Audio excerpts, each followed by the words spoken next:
Assalamualaikum warahmatullahi wabarakatuh. Bismillah, alhamdulillah, salatu wassalamu ala rasulillah, la hawla wa la quwata illa billah, amma ba'd. Hadratil muhtaramin, sahabat-sahabatku, teman-temanku, saudara-saudaraku, sahabat dalam kebaikan, teman dalam saling bergandengan tangan menuju ridhonya Allah, keluarga untuk saling mengingatkan dalam sabar dan takwa di hadapan Allah. Alhamdulillah, Ramadan malam yang ke-12 ini kita masih diberi kesempatan oleh Allah untuk bertolabul ilmi. Sebelumnya marilah kita menghadiahkan surah Fatihah kepada guru-guru kita, kepada leluhur-leluhur kita, orang tua kita, atau siapapun yang telah membimbing kita atau memfasilitasi kita untuk tholabul ilmi, khususon kepada Syekh Abi Hamid Al-Ghazali. Semoga kita mendapat keberkahan dari ilmu beliau. Bisri Al-Fatihah. A'udzubillahi minasyaitonir rajim. Bismillahirrahmanirrahim. Alhamdulillahirabbil alamin arrahmanirrahim maliki yaumiddin. Iyyaka na'budu wa iyyaka nasta'in. Shiratal mustaqim shiratal ladzina an'amta 'alaihim ghairil maghdubi 'alaihim waladdallin. Rabbighfirli wa liwalidayya wa lil mu'minin. Kemarin setelah membahas tentang siwak, kemudian tentang buang air dari kajian kitab Minhajul Arifin, ini memasuki babut toharah. Bismillahirrahmanirrahim. Qala al-musannif hadzal kitab rahimallahu ta'ala wa nafa'ana bihi wa bi ulumihi fid dharaini amin. Babut toharati, bab menerangkan tentang bersuci. Bersuci itu bisa berupa mandi ataupun berwudu. Idza tatahharta fafakkir fi shaffatil ma' wa raqtihi wa tadhhirihi wa tanzifihi fa innallaha ta'ala ja'alahu mubarakan. Ketika kamu bersuci, ketika kalian bersuci atau ketika kamu bersuci, sedang bersuci, maka berfikirlah, bertafakurlah tentang di dalam fi shaffatil ma', lihatlah tentang kejernihan air. Kita menganalisa, mengangan-angan ataupun bertafakur tentang kejernihan air, dan juga tentang kelembutan air yang lembut, dan juga tentang fungsi atau kemampuan air untuk membersihkan atau mensucikan. Karena sesungguhnya Allah menjadikan air itu penuh keberkahan. Ini kita dalam tradisi kalau di manusia itu kebutuhan utamanya adalah air. Makanya air itu merupakan isu global, isu yang sedang dibahas hangat ini saat ini, sebab kebutuhan pokok itu adalah air. Imam Ghazali jauh sebelum itu menganalisa, jauh sebelum ada pembahasan yang macam-macam, telah memberi kita sebuah gambaran bagaimana pentingnya air yang kita gunakan bersuci itu loh. Kita itu mengangan-angan, melihat, menganalisa tentang air kok bisa jernih ini, air kok lembut, air kok punya kemampuan untuk menghilangkan najis, air kok punya banyak keberkahan. Makanya banyak pengobatan-pengobatan yaitu juga menggunakan metode air. Air dikasih doa atau jambi-jambi, atau mungkin air garam. Itu garam kan berasal dari air, juga bisa digunakan untuk jenis-jenis macam pengobatan atau yang berbau mistik ya. Itu karena luar biasanya air. Sebagaimana kalau kita mau mengangen-angen, mau bertafakur, air yang jernih, air itu kalau sedang itu bermanfaat. Kalau terlalu sedikit, air itu juga menyengsarakan. Tapi kalau terlalu banyak, itu air juga membawa petaka. Itulah air. Kalau waktu kemarau air terlalu sedikit, nah itu bikin problem tersendiri dalam kehidupan kita. Atau ketika hujan atau musim-musim penghujan yang curah hujannya terlalu tinggi, itu juga terjadi banjir. Karena pentingnya air bagi kehidupan manusia, keberlangsungan hidup manusia. Sebagaimana Allah menciptakan manusia itu di antara bahan utamanya itu adalah tanah dan air. Makanya manusia itu bahan utamanya menjadi manusia itu ada empat bahan. Yang pertama air, tanah, kemudian udara, angin, dan api. Makanya sebagaimana Allah menciptakan bumi ini sebagian besar juga berapa 70% atau berapa itu secara ilmu hitungan ilmuwan itu terdiri dari air. Dan manusia, Allah menciptakan manusia juga air, sumber dominannya air. Kita apabila kekurangan air mengalami dehidrasi. Tapi kalau terlalu banyak air, kita minum terlalu banyak, ini juga menjadikan sakit. Itu kita harus angan-angan pentingnya air. Air itu sarana utama untuk mensucikan najis, menghilangkan kotoran, untuk bersuci itu air. Kemudian ketika air tidak ada, bisa menggunakan alternatif lainnya, yaitu debu dari tanah untuk tayamum. Air yang bisa digunakan untuk bersuci itu digunakan untuk mandi atau wudhu, itu ada jenis air ya. Ada jenis air sumberan. Yang pertama ada air hujan, air sungai, air sumur, air sungai, sumur, air kali, sungai sama ya, air apa namanya, telaga, terus mata air, terus ada air es, air salju, juga air laut. Itu ada macam-macam jenisnya, ada 7.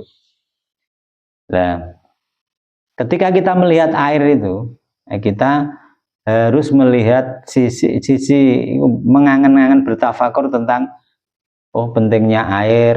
Allah menciptakan air, manusia juga banyak, unsur utamanya adalah air. Itu kenapa dalam air itu banyak pelajaran yang harus kita serap, kita ambil pelajaran. Air yang diisikan doa, itu penelitian ilmuwan sekarang, ilmuwan modern meneliti bahwa air yang dibacakan doa, entah itu ayat Al-Quran atau doa-doa, itu reaktif, dia reaktif, bisa menerima doa-doa itu, kemudian bisa untuk pengobatan atau apapun. Kemudian air yang depannya kita bacakan misalnya kebencian-kebencian, umpatan-umpatan, itu sifatnya air menjadi lain. Makanya sudah sepatutnya ketika air yang di dalam gelas kita bacakan doa, itu bisa untuk media kebaikan. Sudah sepatutnya air yang dalam tubuh kita ini, yang memang di situ air itu di dalam tubuh itu banyak ya, yang jenis air, ada air liur, ada darah, itu juga unsurnya air, darah merah, darah putih, yaitu semua lendir-lendir dalam tubuh kita itu adalah bagian dari air. Sudah sepatutnya biar kita, fisik kita, raga kita, juga diri kita, dohiran wa batinan, itu bisa bermanfaat kepada orang lain, maka sudah sepantasnya kita mendoakan diri kita itu. Sebagaimana sudah dicontohkan ketika kita membacakan air dalam gelas, ini bisa untuk media menolong orang. Cara istilah Jawanya suwok ya. Nah, itu bisa lah. Sudah sepatutnya lah, kita ini kan lupa terkadang, kita asik mendoakan yang di luar diri kita lupa berterima kasih atau mendoakan diri kita sendiri. Tujuannya apa? Lah, tujuannya diri kita itu biar ada kemanfaatan. Ada kemanfaatan untuk sesama, untuk makhluk-makhluk Allah yang lain. Itu baru contoh air. Dan air itu saking banyaknya keberkahan, sebagaimana firman Allah dalam surat Al-Qaf ayat 9, Bismillahirrahmanirrahim. Wa nazzalna minas sama'i ma'an mubarakan. Al-ayah. Dan kami turunkan dari langit air yang penuh keberkahan. Kalau kita mau menganalisa air yang paling halal, yang paling tidak ada hisapnya macam-macam untuk kita konsumsi, itu adalah air hujan. Yang paling gratis dan halal yang pertama itu udara yang kita hirup ini tidak ada yang mengklaim, itu murni dari Tuhan, dari Allah. Juga air hujan. Air hujan kita misalnya ada hujan langsung kita gini terus minum, itu sudah tidak ada hisapnya. Beda cerita. Nah ini karena air hujan itu penuh keberkahan, penuh banyak keistimewaan, fadilah-fadilah dari air hujan. Beda cerita. Nah, air kalau sudah menjadi air sumur, itu dihai orang, ini sumurnya ini. Walaupun aslinya sumbernya itu dari Allah, tapi ketika ada tanah yang menghai di situ, jadi milik seseorang, ketika kita mau mempergunakan, nah kita masih kena hukum fikih untuk meminta izin atau meminta halalnya. Atau mungkin air sungai banyak, itu juga ketika mau mengambil kita juga, nah jangan-jangan di atas tadi ada limbah yang membahayakan. Nah itu masih kita berpikir ulang. Air es ini kira-kira ketika ngambil air es, fisik kita menggunakan itu kuat apa terlalu dingin yang membahayakan tubuh apa enggak? Yang paling pas itu air hujan. Kehalalannya orisinil, murni dari Allah. Makanya dalam bahasa Quran itu air hujan, air dari langit yang penuh keberkahan.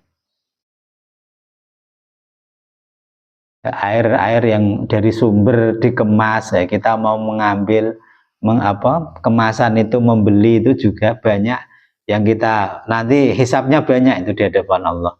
Ini hasil uang yang dipakai ini halal apa enggak untuk membeli air kemasan misalnya, atau ini kandungannya berapa, ini berbahaya enggak dari sumur itu, terkontaminasi dengan racun apa enggak, bila kan banyak pertimbangan. Nah, itu makanya paling istimewa itu air dari langit. fastamilhu fil a'dha'il ladzi faradallahu 'alaika tadhhiraha wal takun safwatuka ma'allahi ka safatil ma fagsil wajha qalbika anin nadhar ila ghairillah. Maka pergunakanlah olehmu air untuk anggota-anggota tubuh yang diperintahkan Allah kepadamu untuk mensucikannya.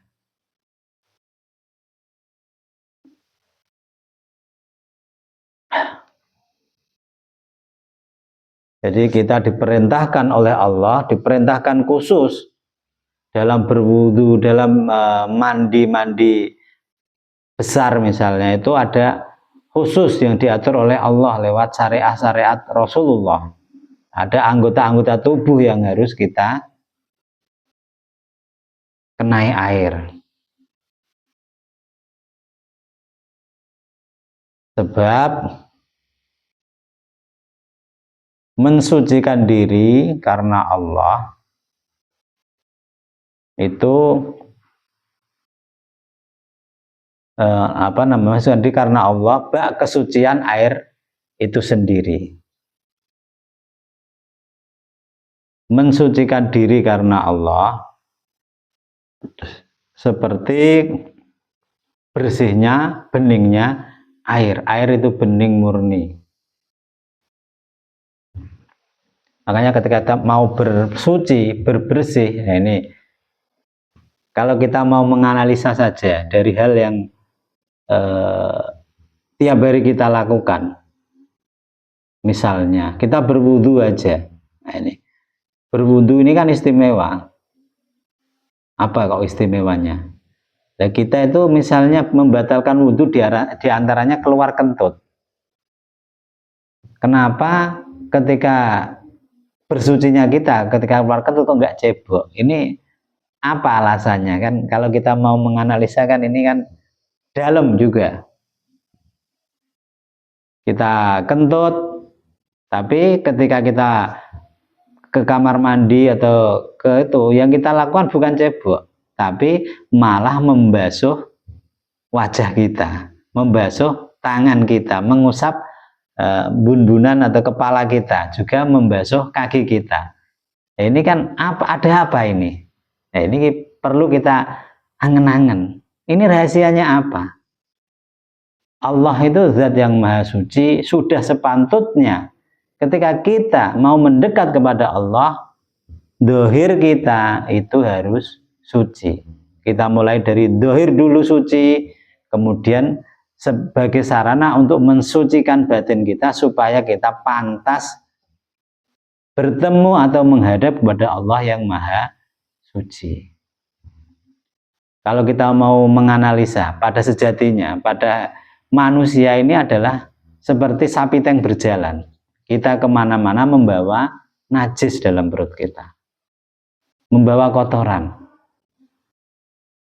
Ya, ketika kotoran ini kan najis, Allah maha suci. Ya, ketika kita gas atau angin dari kotoran kita ini ada yang berobos atau keluar lewat pantat kita, lewat lubang belakang kita, itu kan gas yang keluar dari kotoran kita dalam perut. Itu makanya dalam fikih itu ketika kita kentut, nah ini kesucian kita menjadi batal. Nah, cara membersihkannya yaitu tadi dengan air. Apa soalnya? Ini banyak ada ulama-ulama itu yang menjelaskan bahwa kenapa yang keluar itu pantatnya, yang keluar angin kok yang dibasuh mukanya. Nah, ini ada alasan-alasan khusus. Ini juga itba kepada Nabiullah Adam alaihi salam.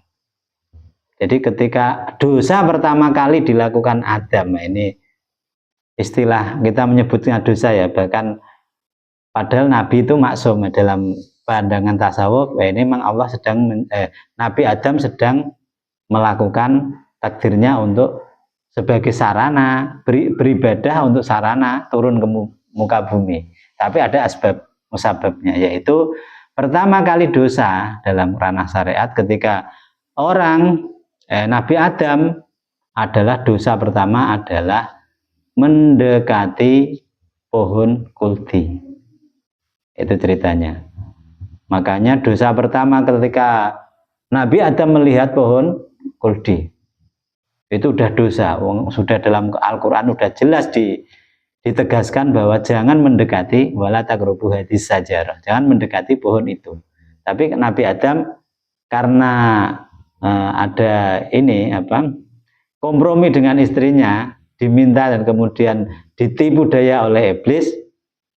Ini yang pertama kali dia melihat pohon kuldi, maka itu dosa pertama kali. Melihat, kemudian Nabi Adam berjalan menuju pohon kuldi, kemudian kepalanya ini kena dedaunan pohon kuldi, juga tangannya itu mengambil pohon kuldi, yaitu dosa yang dilakukan raga kita. Makanya ketika kita batal, kita mengalami hadas kecil, itu yang kita lakukan, yang kita sucikan itu adalah dengan cara berwudu. Muka kita, tangan kita, kepala kita, juga kaki kita. Nah, ini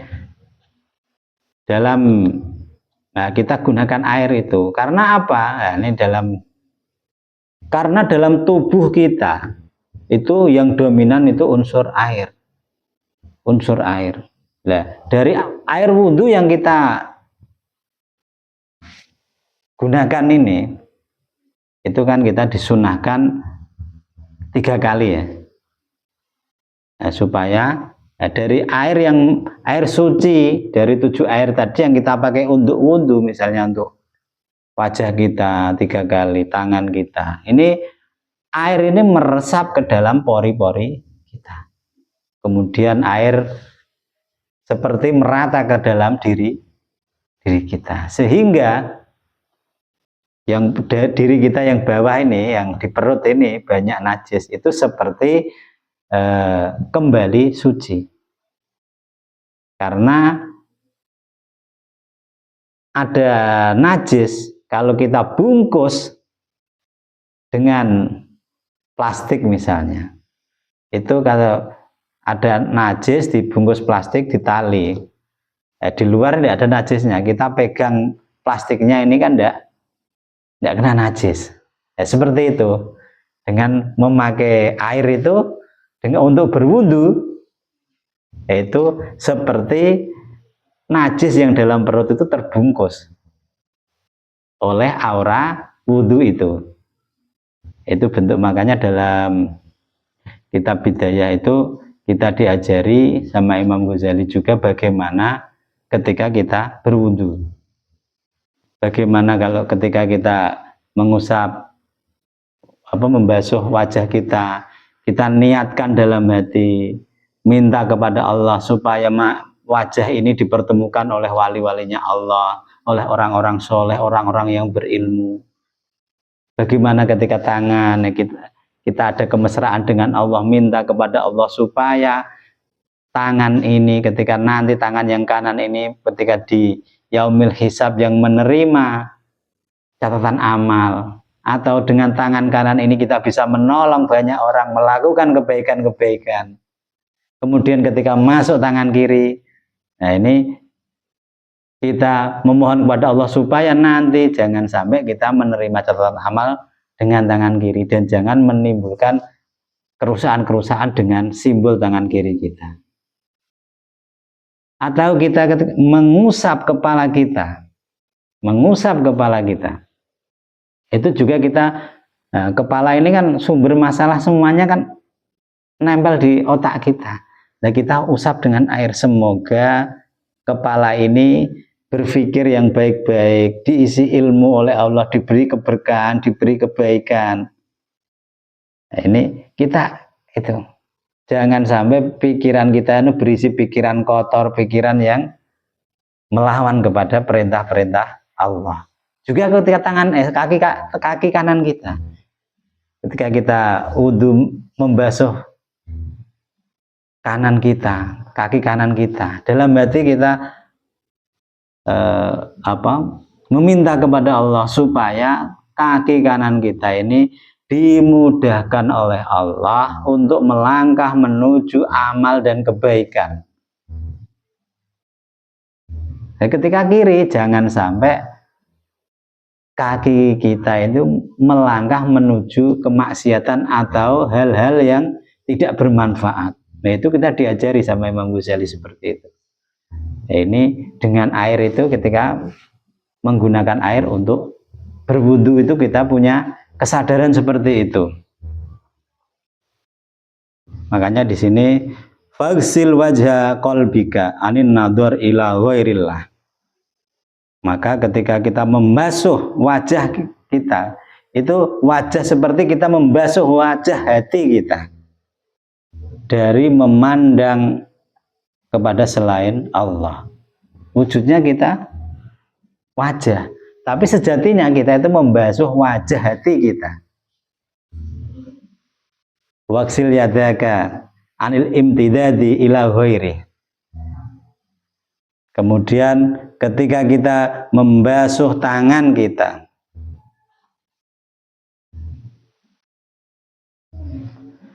supaya kita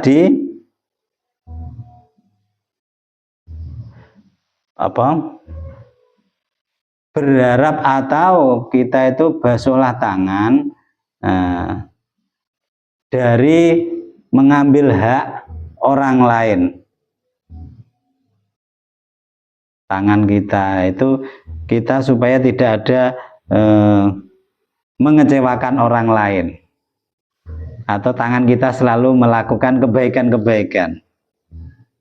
Semua tujuannya itu hanya kepada Allah, bukan karena yang lain. Kemudian ketika kita mengusap wamsah ra'saka anil iftikhar bi ghairi. Kemudian ketika kita mengusap kepala kita ini, kita dibersihkan, kita itu selalu jangan sampai mengagungkan selain Allah. Waksil rijlaika, dua kaki membasuh kita supaya dijauhkan dari berjalan kepada selain Allah. Wa ahmadallahu ala ma alhamaka min dini. Kemudian bersyukurlah, kita memuji kepada Allah yang telah mengilhamkan agama kepada kita ya. Allah memberikan ilham, memberikan kita kesadaran tentang beragama, tentang meningkatkan spiritual, meningkatkan kemesraan kepada Allah. Bagaimana air ketika bersuci itu kok fungsinya seperti ini. Apalagi ketika kita mandi misalnya mandi taubat atau mandi apa, itu banyak yang bisa kita ketika menggosok tubuh kita harus dibarengi dengan kesadaran seperti itu. Ada ikrar dalam diri kita supaya raga kita ini benar-benar selaras dengan apa yang ada di jiwa kita dan hati kita, untuk senantiasa mendekat dan melakukan kebaikan-kebaikan menuju Allah Subhanahu wa Ta'ala. Itu adalah bab yang menerangkan tentang ketika kita bersuci itu bukan hanya bersuci secara dohir, tapi bersuci harus kompleks secara batin, dohiron wa batinan. Kalau fikih kan yang dibahas secara dohir.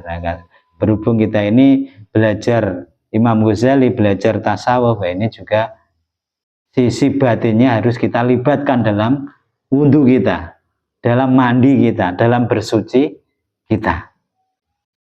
Semoga kita diberi rahmat oleh Allah, diberi ridho oleh Allah. Wallahu a'lam bishawab. Babul khuruj. Nah, ini besok menerangkan tentang khuruj, keluar dari rumah. Apabila ada kekurangan atau kurang pas atau khilafan itu murni dari kebodohan saya. Apabila ada benarnya itu adalah pertolongan dari Allah. Wallahu a'lam bishawab. Wabillahi taufiq. Wassalamualaikum warahmatullahi wabarakatuh.